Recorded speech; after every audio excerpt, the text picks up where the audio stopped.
식사들 하셨습니까? 요즘 오토바이 타는 라이더들이 영상이 전부 여름, 가을 영상을 올리고 있는 거 보니까 춥긴 추운가 봅니다. 저도 영상을 저장했다가 써먹으려고 하는 계획이 있었는데 저장 공간이 부족해서 실행을 못하고 있다가 결국은 며칠 전에 2테라 외장하드를 구입했습니다. 2테라 정도는 사실 1년치 영상을 다 들어가지는 않을 것 같습니다. 하루 한 200기가 이상 찍어오기 때문에 10번 라이딩하는 용량밖에 안 될 것 같아서 계속 하드를 정량하거나 나스를 구입하는 계획을 추진 중이었었는데 친구가 오토바이를 처분해서 하드 정량은 포기하고 액션캠을 하나 더 구입하는 쪽으로 지금 고민을 하고 있습니다. 그래야 다양한 영상도 보여드릴 수 있을 것 같아서 계획을 세우기는 하는데 모르겠습니다. 독고다이로 얼마나 다 할지 좀 그렇습니다. 오늘 이야기는 오토바이 장르별 모델에 대한 이야기를 해볼까 합니다. 오토바이 장르는 아메리칸 크루저, 투어러, 네이키드, 멀티 퍼포즈, 어드벤처, 듀얼 스포츠, 엔드로 이런 정도로 나눠서 말씀드릴 수 있는데 한국 시장에 출시한 제품들을 우선 말씀드리고요. 외국에서 평이 좋은 모델을 소개할까 합니다. 기준은 외국 전문 잡지 소개글을 참조하여 제가 생각하는 제 머릿속에 있는 아주 주관적이고 편파적인 시각으로 선정을 하겠습니다.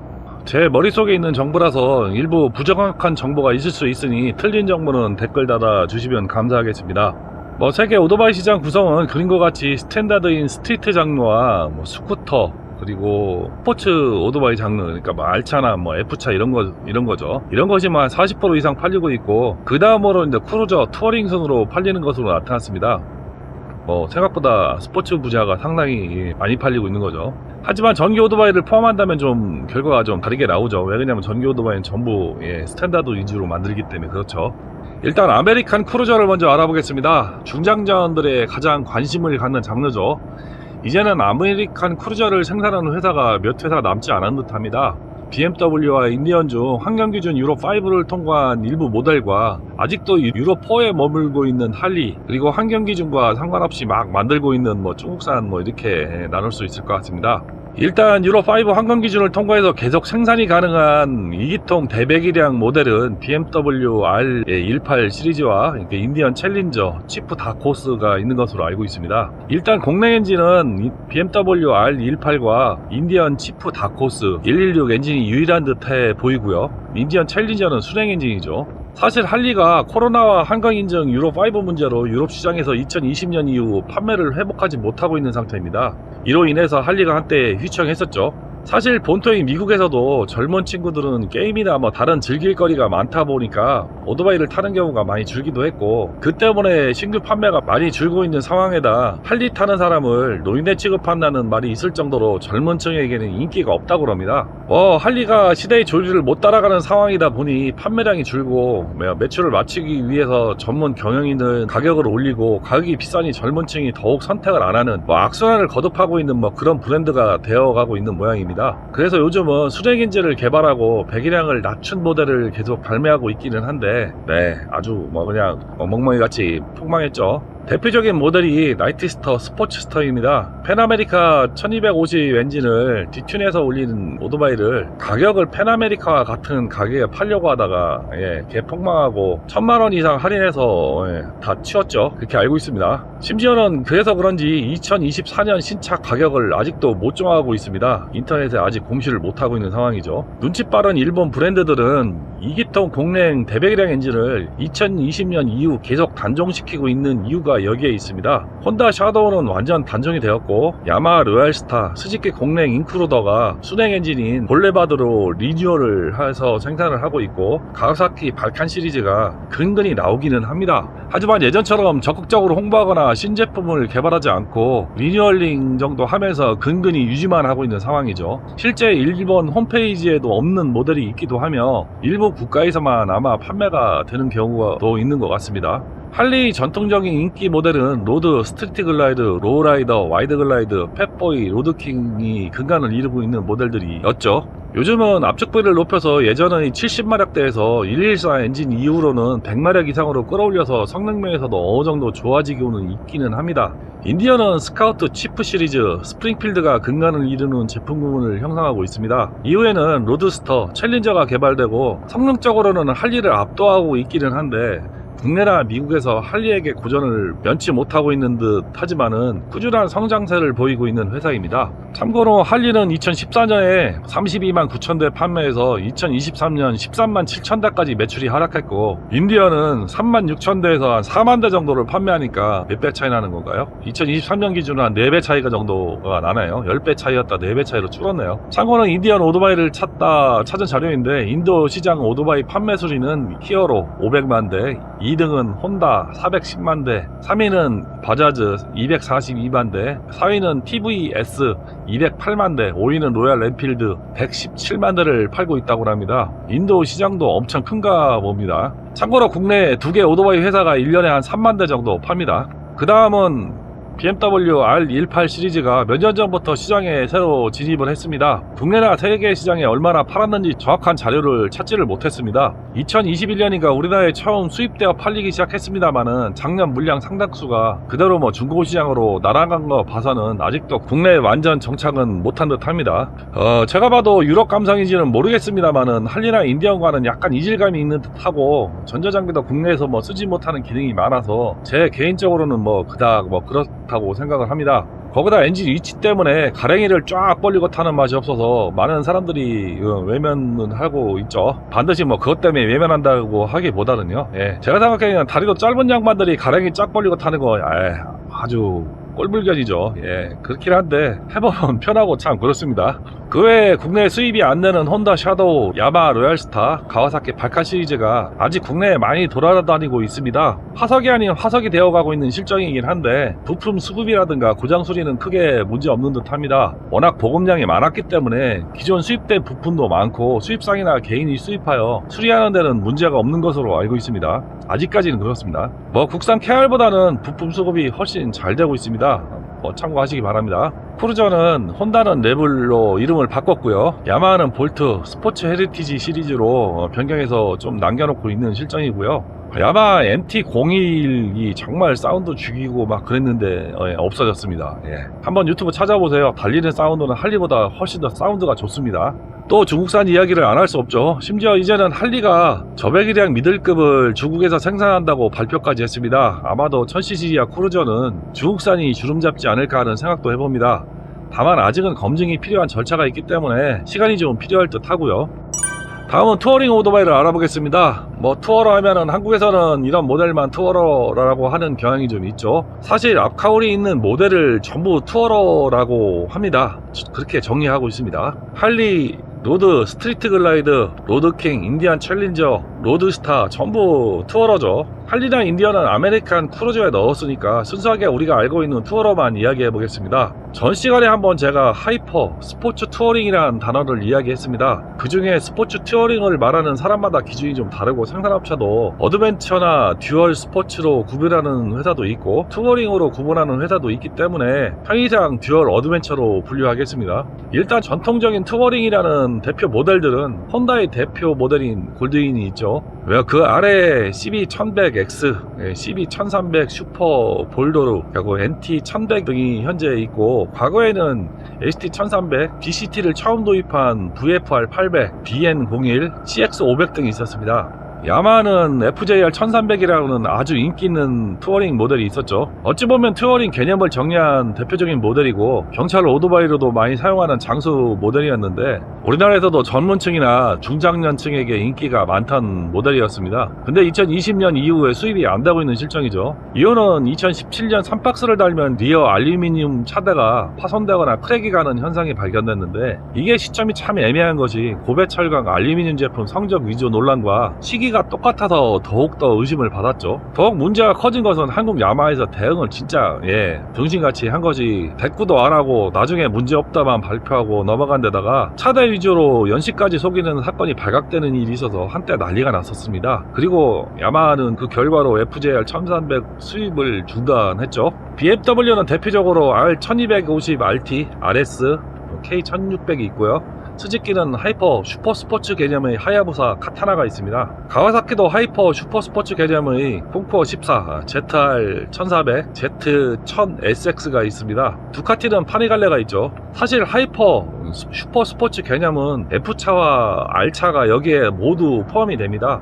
일부 회사는 스포츠 투어링을 여기 투어링 범주에 포함하는 회사도 있습니다만은 저는 개인적으로 바퀴에 휠이 주조면은 투어링, 스포크면은 멀티 또는 어드벤처라고 구분하고 있습니다. 멀티퍼포즈 어드벤처 듀얼 스포츠, 여기는 이름이 막 자기 맘대로 회사별로 막 붙이다 보니까 뭐라고 딱 지정하기는 좀 어려운 분야가 이 분야 같습니다. 요즘 가장 핫한 분야가 이 분야이기도 하죠. 아주 유작도 많고 유사 동종 변형 모델이 많아서 그런지 가장 세분화가 잘 되어 구별이나 분류가 회사마다 뭐 다른 막 혼돈의 도가니 장르기도 합니다. 일단 멀티 퍼포즈란 말 자체가 흙바닥도 달리고 도로도 달리는 멀티한 기종을 말하는데, 이 시작은 듀얼 스포츠라고 했다가 어드벤처라고 했다가 막 지들 마음대로 막 부르고 있어서 더욱 혼란하게 하는 분야이기도 합니다. 일단 이 부류는 휠이 스포크와 앞휠이 21인치로 되어 있으면은 흙바닥 위주 뭐 한 60%, 도로 한 40% 정도의 비율로 달리는 듀얼 스포츠, 스포크에 19인치나 21인치 휠에 흙바닥을 한 30%, 도로 한 70% 달리는 어드벤처, 휠이 단조나 주조일로 되어 있고 스포크로 된 뭐 16에서 한 19인치 휠에 가끔 흙바닥도 달릴 수 있다 정도 되면은 멀티 퍼포즈 정도로 보시면 될 것 같습니다. 그럼 듀얼 스포츠 먼저 말씀을 드리겠습니다. 듀얼 스포츠는 딱 봐도 뭐 비포장 잘 달리게 생겼죠? 맞습니다. 비포장 험지 위주로 달리는 오토바이를 말합니다. 주로 오지 타운에 많이들 이용을 하죠. 한국 사람들이 좋아하는 뭐 휠이 스포크죠. 저 개인적으로는 스포크 휠 정말 싫어합니다. 청소하기도 힘들고 문제는 녹도 빨리 올라오고 결정적으로 빵꾸 나면 답이 없죠. 일단 단조나 주조 휠은 레디얼 타이어라서 튜브가 안 들어갑니다. 그래서 웬만한 빵꾸는 아무 카센터나 가서 지렁이 박으면 해결이 되죠. 안 박아준다고 하면 뭐 공구 빌려서 내가 직접 박아도 됩니다. 그런데 스포크 휠은 튜브를 갈아야 됩니다. 문제는 타이어 사이즈가 다양해서 튜브 사이즈도 엄청 많다는데 문제가 있죠. 뭐 문제는 웬만한 오토바이 센터에서는 튜브가 없습니다. 아예 없다고 말하는 게 정답이죠. 빵꾸 나면 그냥 오토바이 포기하고 실려와야 되죠. 거기다 타이어 가려면은 튜브나 림밴드도 같이 갈아야 되는데 이게 또 가격이 사악합니다. 그래서 아무데나 작업을 좀 안 해주죠. 그런데도 왜 좋아하는지 저는 잘 모르겠습니다. 장점은 딱 한 가지 있습니다. 돌이나 도로 포토를 심하게 찍었을 때 주조나 단조 휠은 휠이 변형 파손되면서 바람이 새서 더 이상 주행이 안 되지만은 튜브는 휠이 어느 정도 변형이 있어도 튜브 때문에 바람이 안 빠져서 주행이 된다는 점입니다. 진짜 아프리카 아니면 쓸 일이 없는 기능이죠. 요즘은 그래도 튜브리스 스포크 휠이 나오기는 합니다만은 일부 아주 고급 기종에만 적용되고 있고 뭐 그렇습니다. 그리고 튜브 휠도 튜브리스 작업을 하기는 하는데 가격이 좀 비싸고 안정성이 좀 떨어지기는 하죠. 전통 듀얼은 스즈키 DR400, DR650 단기통 공랭 엔진이 있고요. 가와사키 KLR650, KLX300 단기통 순행이 있습니다. 정말 전통 베스트셀러죠. 세계여행의 동반자로 널리 알려져 정말 많은 매니아가 있는 모델이기도 하며 정말 날것 같은 전자제어 시스템이 거의 없어서 드라이버 벤츠만 있으면 세계 어디서든지 수리 가능하고 아무리 형편없는 휘발유를 넣어도 잘 달리는 내구성이 우주 최강인 오토바이죠. 그래서 정말 오래 생산되어 왔고 많은 사랑을 받고 있는 모델들이기도 합니다. 만약 제가 오지 탐험이나 세계 여행을 몽골이나 중앙아시아, 남미로 간다면 이런 거 타고 갈 것 같습니다. 이게 진짜 우주 최강 오토바이죠. 이외에는 혼다 CRF 450 300 단기통 순행이 있죠. 참 단기통에서 빠따감을 많이 느낀다는 이야기를 많이들 하시는데요. 실제 토크는 할리나 인디언보다는 훨씬 적죠. 할리나 인디언이 훨씬 토크가 셉니다. 근데 왜 단기통에서 빠따감이 더 크게 느껴질까라는 고민을 해봤습니다. 제 생각에는 폭발이 빵 하고 한번 쉬고 또 빵 하고 이렇게 간격을 두고 실린더가 폭발하기 때문에 2기통, 3, 4기통은 뭐 빵 해서 연속해서 실린더가 폭발하고 있어서 빠따감이 단기통이 더 크게 느껴지는 거 아닌가 합니다. 뭐 2기통도 180도 엔진인 경우는 전형적인 2기통 사운드인 뭐 도로롱한 사운드가 날 것이고 360도는 단기통과 같은 느낌이 날 것으로 생각됩니다. 360도 엔진의 대표적인 예로 가와사키 W800이 단기통 같은 좋은 사운드가 나죠. 270도는 달리면 뭔가 박자감이 안 맞는 3기통 같은 느낌이 날 것으로 생각이 됩니다. RPM 높여서 막 달리면은 뭐 2기통이나 3기통, 4기통 뭐 사운드 차이 별로 없죠. 아이들링과 저속 RPM에서만 사운드 차이가 현격하게 나는 거죠. 어드벤처 스포츠, 여기 경계가 참 애매합니다. 광고는 흙바닥을 무한대로 달린다는 광고를 하는데 실제로 흙바닥을 달리기는 곤란할 정도로 부담스러운 무게와 크기를 가진 모델들이 많습니다. 대표적으로는 야마 떼네 700, 혼다 트랜슬랩 750, 스즈키 브이스트롬 800D, BMW F750, 850, 허스크바나 노던 701, 901, 두카티 데저트 X, KTM 890 어드벤처, 여기까지가 한 게 아닌가 합니다. 굳이 한 가지 더 넣자면은 혼다 아프리카 트윈 1100 정도가 포함될 수 있을 것 같습니다. 멀티퍼포즈, 그냥 여기저기 타고 다니기 좋은 승차감 편한 오토바이라고 보는 것이 좋을 듯 합니다. 일본 회사는 그냥 뭐 투어링으로 분류하는 회사도 많습니다. 뭐 흙바닥 가끔 밟는다 정도 보면 될 것 같습니다. 이런 오토바이 타고 비포장 흙바닥 날라다니면 진짜 오토바이 작살나죠. 예, 광고 찍은 놈이야 회사 오토바이 그렇게 타는 것이지 내 오토바이 그렇게 타면 진짜 눈탱이 나오는 거죠. 정비업자와 오토바이 회사는 겁나 좋아라 할 겁니다. 오토바이 순식간에 바싹 부셔갖고 오면 뭐 돈이죠. 순식간에 VIP 손님 되는 거죠. 예전에는 그닥 인기가 없었는데 최근에 많은 인기도 있고 젊은 층 유입이 많은 기종입니다. 아마도 우리나라 캠핑과 연관하여 모토 캠핑이라는 장르가 인기 있어서 그런 듯 합니다. 대부분이 여기 속하는데 할리 페나메리카, BMW R1300GS, S1000XR, 혼다 아프리카 트윈 어드벤처, 크로스 투어러 800, 1200, NC750, CB500X, 스즈키 브이스트롬 650, 1050, 야마 슈퍼 떼레네, 트레이서 9, 가와사키 벌시스 650, 1000, 두카티 멀티스트라다, 트라이언프 타이거, KTM 1290 어드벤처 정도가 이 범주에 있지 않을까 합니다. 판매량으로 본다고 하면은 브이스트롬 650이 압도적으로 많은 것으로 알고 있습니다. 그 다음이 BMW GX 계열, 혼다 NC750이 많이 팔리는 것으로 알고 있습니다. 진짜 이 장르 오토바이는 비포장에서 막 달리고 그러면 진짜 안 되죠. 그냥 투어링이라고 생각하면 되는 오토바이입니다. 이 중에 고속주행이 가능한 모델들이 스포츠 투어링이라는 이름으로 불리는 것 같습니다. 대표적으로는 BMW S1000XR, 야마 트레이서 9, 두카티 멀티스트라다, KTM 1290 슈퍼 어드벤처 정도가 그렇게 불리는 듯 합니다. 이런 애들은 뭐 200km 중후반대까지 달릴 수 있는 성능을 가졌죠. 네이키드입니다. 네이키드는 진짜 핸들 앞에 바람을 막아주는 아무것도 없는 F차나 R차 카울만 벗긴 모델을 네이키드라고 하죠. 너무나 많은 모델들이 있고 배기량도 다양하기 때문에 넘어가겠습니다. 엔듀로 오프로드, 진짜 비포장 맨땅을 달리기 위한 오토바이라고 보시면 됩니다. 일본은 뭐 속도계도 없어서 일반 도로 주행 허가가 안 나는 모델도 있고 아직도 이행정 모델이 남아있는 유일한 장르죠. 이행정을 포기 못하는 이유는 이행정만의 짧은 스트로크에서 나오는 강력한 토크와 성능 때문에 그런 것 같습니다. 이행정은 현재는 도로 주행이 불가능할 겁니다. 또 최대 단점이 배기량 대비 가격이 엄청 비쌉니다. 300cc 이상급이면은 가격이 뭐 1000만원에서 2000만원 이상 하거나 거의 육박하는 가격이고 타는 사람이 일부 매니아층 아니면 거의 안 타는 장르이기도 합니다. 가끔 유튜브 보다 보면은 남의 사유지 두루밭 막 쑤시고 다니는데 진짜 그러면 안 됩니다. 정말 사유지 들어가서 쑤시고 다니면 진짜 오토바이 잡아서 때려 부시고 싶습니다. 그러지 맙시다. 국유지라고 산림도로 막 막아놓은 곳 들어가서 타시는 거 뭐 그런 거 아닙니다. 그렇게 하시면 안 됩니다. 요즘 오토바이 회사들이 추세는 동일 엔진, 동일 샤시를 이용해서 여러 모델을 만들고 이름만 뭐 슈퍼, 투어러, 하이퍼, 스포츠, 어드벤처, 그랜드 투어러, 뭐 GT 등 뭐 이름만 튜닝하는 경우가 많아서 사실 경계가 불분명합니다. 엔진 샤시는 똑같은데 휠, 서스펜션, 스트로크나 카울만 조금 바꾸고 도색 특이하게 하고 전자장비로 간단한 소프트웨어 세팅만 바꾸고 전혀 새로운 오토바이네 막 그러면서 비싸게 팔아먹으려는 움직임만 많습니다. 여러분은 잘 따져보시고 내게 맞는 오토바이를 고르는 선관이 진짜 필요한 시기라고 생각을 합니다. 동일한 엔진, 동일한 샤시의 가격은 진짜 천차만별이죠. 굳이 같은 조건이면 비싼 거 살 필요 없을 것 같다는 생각이 좀 듭니다. 오늘은 오토바이 장르별 모델에 대해서 알아봤습니다. 뭐 중년 처음 오토바이를 접하는 분들을 위한 개념 정리라고 보시면 될 것 같습니다. 실제 이런 거를 정리하는데 회사마다 기준도 다르고 일목요연하게 정리된 문서가 없어서 도입부에 말씀드린 것처럼 제 마음대로 정리한다고 말씀드린 이유가 여기에 있습니다. 대충 이 정도만 아시면 어디 가서 이야기해도 아 오토바이 좀 아는구나 라는 정도는 되실 거라고 생각을 합니다.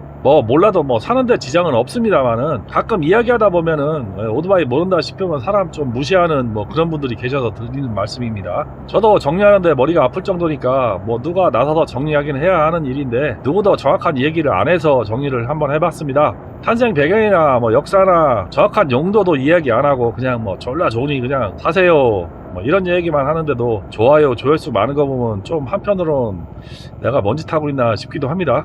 그래도 저 같은 사람이 있어야 한다고 생각하기 때문에 뭐 공부하면서 영상 만들고 뭐 그러고 하고 있으니까 구독, 좋아요, 슈퍼 땡스는 영상 제작에 힘이 됩니다. 굽시굽시나 해야 되죠.